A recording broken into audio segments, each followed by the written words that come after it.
Good evening and welcome to BBC News. Boston's police commissioner has said he believed the two men suspected of the marathon bombings were planning more attacks. Ed Davis said the authorities uncovered an arsenal of homemade explosives.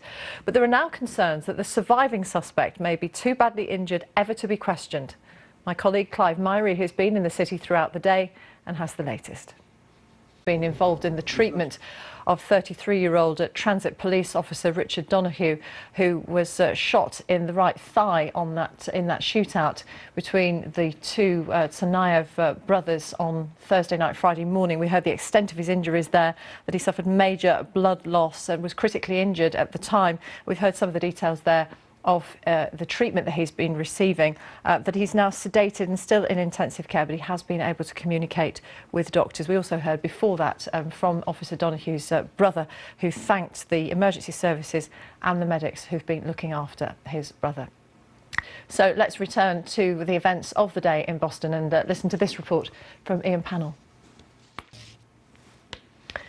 Thousands of runners stood in silence today at the start of the London Marathon to remember the victims of the Boston Marathon bombing 6 days ago.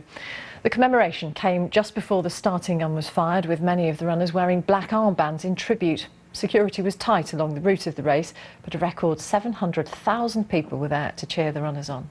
Our sports editor, David Bond, reports. Once again, that it won't be cowed. David Bond, BBC News, on the Mall. It's 18 minutes past 8. The headlines on BBC News.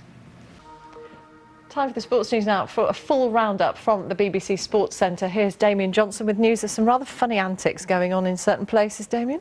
In China's Sichuan province, survivors are still being pulled from the rubble. At least 207 people are dead or missing and more than 11,000 injured. Rescuers are struggling to reach the worst affected areas.